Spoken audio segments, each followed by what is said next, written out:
মানে কি দিয়ে শুরু করব সত্যি আমি এই মুহূর্তে তো স্পিচলেস এই কারণে অনবদ্য ইনিংস দেখলাম একটা, মানে সত্যি কথা বলতে গেলে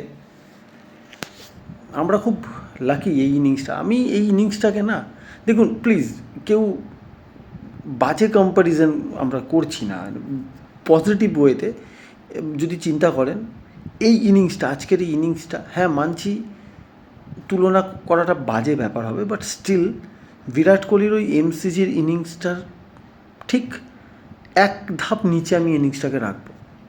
ওয়ান অফ দ্য গ্রেটেস্ট। যে প্রেশারটা আজকে টিম ছিল, তার একটা বড় রিজন কি জানেন? এখন ইন্ডিয়া নিজেদের ক্রিকেটের বারটাকে যে লেভেলে সেট করেছে না, সেখানে কোনো আইসিসি টুর্নামেন্টের মিনিমাম সেমিফাইনাল না যাওয়া মানে ইটস এ ডিজাস্টার। তো আপাতত সেমিফাইনাল, আর আজকের ম্যাচটা কোয়ার্টার ফাইনাল ছিল অলমোস্ট। ওয়েস্ট ইন্ডিজ যে টোটালটা দিয়েছিল ইন্ডিয়ার আগে 173 এর বেশি কখনো চেস করেনি T20 ওয়ার্ল্ড কাপে। তো সেই জায়গা থেকে দেখতে গেলে এটা হাইয়েস্ট চেস। বাট কেন এই সঞ্জুর এই ইনিংসটাকে আমি কেন বিরাট কোহলির ওই ইনিংসটার পাশে আমি রাখতে পারবো না, তার একটা রিজন, ওই ইনিংসটা একটা আলাদা, ইন্ডিয়া পাকিস্তানের সেই টেনশন, কোথায় ইন্ডিয়া চলে গিয়েছিল 30-4 সেখান থেকে। কিন্তু আজকের এই ইনিংসটার গুরুত্বটা কোথায়? প্রথম জিনিস হচ্ছে সঞ্জু স্যামসন খুব ভালো মতো জানে যে তার একটা বাজে পারফরমেন্সই তার কেরিয়ারে আবার ওই বেঞ্চে বসে থাকার অধ্যায়টা শুরু করে দেবে। এমনি তো ওর সাথে এটা প্রবলভাবে হয়েছে, ওয়ানডেতে সেঞ্চুরি করার পরেও ড্রপ, তারপর থেকে চান্সই পায়নি। T20-তে বাদ বাকিরা চান্স পেতে থাকলেও সঞ্জু 2-3টে ম্যাচ যদি কোনো কারণে বাজে পারফরমেন্স করে, ওকে সবার আগে রিপ্লেস করা হয়। তো এই ইনিংসটা সঞ্জুর জন্য, এই যে ওর সেলিব্রেশনটা আমরা যেটা ওকে দেখলাম ম্যাচের পর, এইটা সেলিব্রেশনটার একটা মানে আছে। এটা ভেতর থেকে হচ্ছে কতটা রিলিফ হলো আজকে, কারণ কোথাও গিয়ে ইন্ডিয়ান ক্রিকেটে সঞ্জু স্যামসন নামটা আজকে এসে একটা প্রাধান্য পেল। আমরা আইপিএলে জানি সঞ্জু স্যামসন কী করতে পারে, ইন্ডিয়ান ক্রিকেট এটা ডিউ ছিল। এখন সেমিফাইনাল ফাইনাল আমরা এতটাও হাইপ করব না যে যেন ওয়ার্ল্ড কাপ জিতে গেলেছি না, সঞ্জু স্যামসন এর থেকে বেটার খেলতে পারে, এর থেকেও বেটার খেলতে পারে, আমি আইপিএলে দেখেছি। তো যাই হোক, ওসব ফিলোসফিক্যাল কথাবার্তা পরে ম্যাচটায় সোজা আসা যাক।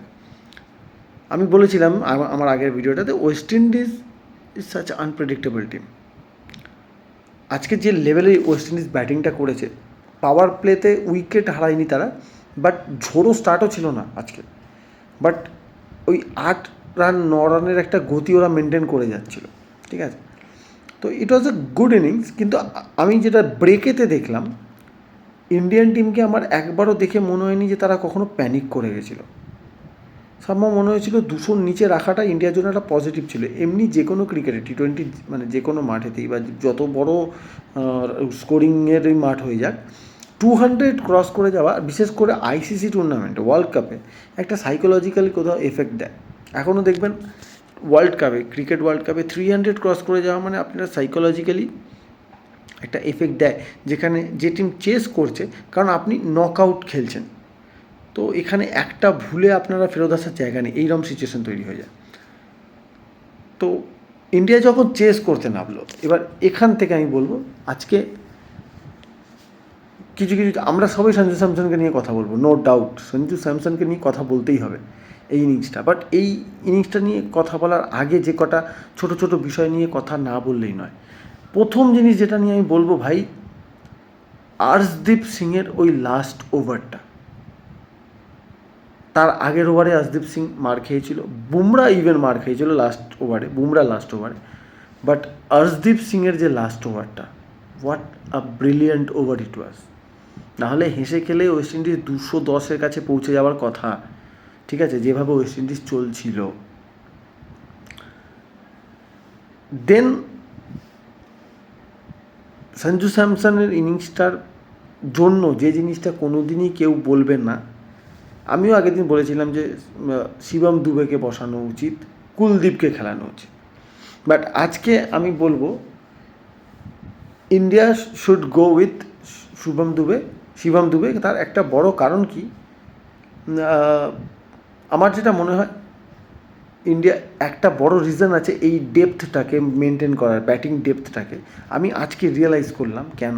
প্রথমে তো থ্যাঙ্কস শিবম দুবেকে, একদম মানে মনে ভেতর থেকে থ্যাঙ্কস তার, কারণ ওই দুটো বাউন্ডারি পেনাল্টিমেট ওভারে, মানে 19th ওভারে ওই দুটো যে বাউন্ডারি, ওই দুটো বাউন্ডারি খুব ইম্পর্টেন্ট ছিল। না হলে সঞ্জু স্যামসনের ওপরও প্রেশার চলে আসতো, কারণ ফার্স্ট বল ডট, দেন হার্দিক পান্ডিয়া আউট হয়। তো 10 বলে 19 খুব কম টোটাল নয় কিন্তু তখন। শিবম দুবে জাস্ট নেমেছে এবং নামার পরই যদি 2-3টে বল ডট হয়ে যেত না ওখানে, হঠাৎ দেখতে ইকুয়েশনটা চলে এসছে 7 বলে 19 এরম চলে আসতো। তো সেই জায়গায় ওই দুটো বাউন্ডারি কতটা ইম্পর্টেন্ট ছিল সেটা আমরা রিয়েলাইজ করলাম। তো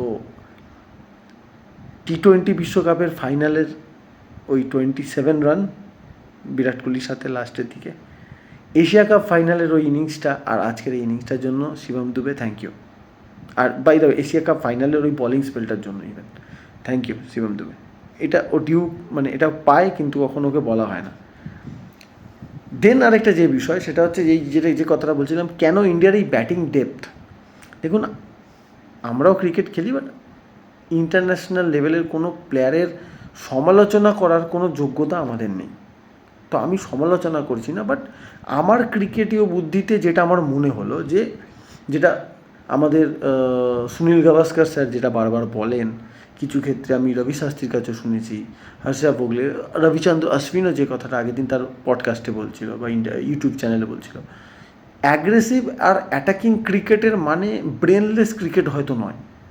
ইন্ডিয়াকে কোথাও এই জায়গাটা মেনটেন করতে হবে, বুঝতে হবে। হয়তো অভিষেক শর্মাকে যদি অভিষেক শর্মাকে এলিট লেভেল যেতে হয়, আমি এখনও বলবো না অভিষেক শর্মাকে আমি কোনো এগেনস্টে যাচ্ছি না, বাট খুব ঠান্ডা মাথায় একটা জিনিস বুঝতে হবে, যদি ওকে এলিট লেভেল যেতে হয়, ও যদি নিজেকে একটা ফরম্যাট প্লেয়ারে নিজেকে আটকে রাখে, দেন ইটস এ ডিফারেন্ট থিং। কিন্তু যদি এটা মনে করে যে অভিষেক শর্মাকে ওই ক্যাটাগরিতে বিলং করতে হবে যে ক্যাটাগরিতে গোটা পৃথিবী উঠে দাঁড়িয়ে তাকে হাততালি দেবে, তাহলে সবার প্রথমে যেটা বুঝতে হবে, ক্রিকেটে বিশাল ক্যালকুলেশন চলে। যে সময় অভিষেক শর্মা আজকে যে শটটা খেলে আউট হলো এবং যেভাবে টিমকে প্রেশারে ফেলে দিল, কারণ ওই ওভারে 5 বলে 17 রান এসেছিল, সঞ্জু স্যামসন একা 16 মেরেছিল, অ্যান্ড দেন ওই 5 বলে 17 করেছিল। ওই শটটা ছিল নিডলেস। অনেক ইম্পর্টেন্ট ম্যাচে এই ধরনের একটা উইকেট শেষ করে দিতে পারে খেলা, একটা উইকেটই শেষ হয়ে যেতে পারে খেলা। সেম গোজ টু ঈশান কিষান। ওই সময় যেখানে সঞ্জু স্যামসন নিজের ফুল রিদমে, আমার মনে হয় আমাদের টপ অর্ডারকে আরেকটু দায়িত্ব নিয়ে ব্যাটিং করা দরকার। অ্যাটাকিং ক্রিকেট, অ্যাগ্রেসিভ ক্রিকেটের মানে এইভাবে খেলাটাকে বিপদে ফেলে দিয়ে আসা না। আজকে ইন্ডিয়া বিপদে পড়ে গেছিল অবশ্যই। অ্যান্ড দেন সূর্যকুমার যাদবের ক্ষেত্রে আমি সেম কথাই বলবো, যে কোথাও কি একই ধরনের শটে সূর্যকুমার যাদব বারবার আউট হচ্ছে। তো এই জিনিসটা আমার মনে হয় ইন্ডিয়ান টিম ম্যানেজমেন্ট ভালো করে দেখে নেবে। আমার তো এটুকুই মনে হলো যে আজকে যদি ইন্ডিয়ার এই ম্যাচটা কোনোরকমভাবে সমস্যায় পড়তো, তাহলে আমার চোখে সবথেকে বড় দোষী হতে পারতো এখানে অভিষেক শর্মা। কারণ ওই সময় ইন্ডিয়া যে মোমেন্টামটা তুলে ধরে নিয়েছিল 3 ওভারে 29, ইন্ডিয়া তখন একদম প্রপার গতিতেই এগোচ্ছে, সেই সময় এই জিনিসটা দরকার ছিল না। বাট যাই হোক, তো কোথাও গিয়ে এই জিনিসটার জন্যই হয়তো ইন্ডিয়ার ব্যাটিং লাইন আপটা এত ডেপথ রাখা, যে ভাই ওপরের 3 জনকে বলা আছে তোমরা নির্ভয়ে ব্যাট চালাতে পারো, উইকেট চলে গেলে 8 নম্বর অবধি ব্যাটিং আছে। তো maybe this is the reason. এবার আসবো সঞ্জু স্যামসনের ইনিংসটায়। এই ইনিংসটার দেখুন, মানে আপনি এই সব ধরনের ইনিংসকে ব্যাখ্যা করতে পারেন না। এগুলো যারা ক্রিকেট খেলে ওই লেভেলে, এখন তো তারাই জানে এটার জন্য কী পরিমাণ পরিশ্রম করতে হয়, কী পরিমাণ প্র্যাকটিস লাগে এই ধরনের ইনিংস খেলার জন্য। ইনিংসটার সব থেকে বড় বৈশিষ্ট্য কী ছিল জানেন? আমি যেটা দেখে বুঝলাম, সঞ্জু স্যামসনকে জোর করে শট ম্যানুফ্যাকচার করতে হয়নি আজকে। ভালো বলগুলোতেও বাউন্ডারি পেয়েছে, অর্থোডক্স ক্রিকেট ছিল।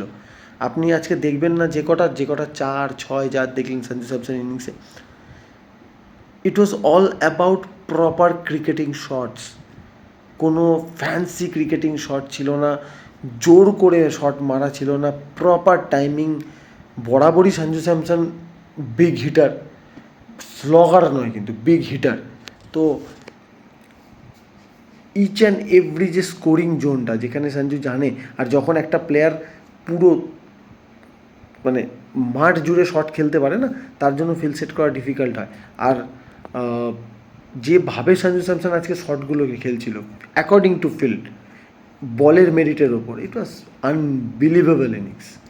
টি-20 ওয়ার্ল্ড কাপের হিস্ট্রির অন্যতম বেস্ট ইনিংসের মধ্যে এটা থাকবে। আর ইন্ডিয়ান ক্রিকেটের হিস্ট্রিতে তো এটা একটা অমর ইনিংসের জায়গায় পৌঁছে গেল। তো আর কি বলবো, আর দ্যাটস অল। ফিল্ডিংয়ে কিছুটা ড্রপ ক্যাচ হয়েছে, ওয়েস্ট ইন্ডিজও করেছে, ইন্ডিয়াও করেছে, তো এটুকুই। খুব বেশি আনন্দ করব না, বিকজ সামনে সেমিফাইনাল, আমাদের লক্ষ্যই ট্রফি রিপিট করা, জেতা, ধরে রাখা, আর টাইটেল ডিফেন্ড করা। আর তার সাথে ঘরের মাঠে টি-20 ওয়ার্ল্ড কাপ প্রথমবার যাতে কেউ জিততে পারে, সেটা ইন্ডিয়া যদি করতে পারে খুব ভালো। তো ওটা লক্ষ্য। এইটা পুরোপুরি এখনই সেলিব্রেট করার সময় নেই। আগাম আপনাদের সবাইকে জানিয়ে রাখি, শুভ দোল, হ্যাপি হোলি, সবাই সাবধানে রং খেলবেন। আর কিছুই না। আমাদের আশপাশের দুটো দেশের আজকে রাতে ঘুম হবে না, তো তাদের জন্য কী আর বলবো, হয় এগুলো হয়, অন্যের পেছনে কাটি করতে গেলে এগুলো হয়। বাট ঠিক আছে, চল, কিছু করার নেই। তো দেখা হচ্ছে পরের ভিডিওতে। ততক্ষণ সবাই খুব ভালো থাকবেন, এনজয় করুন ভালো করে। সামনে আমাদের রঙের উৎসব। দেখা হচ্ছে পরের ভিডিওতে। Bye guys.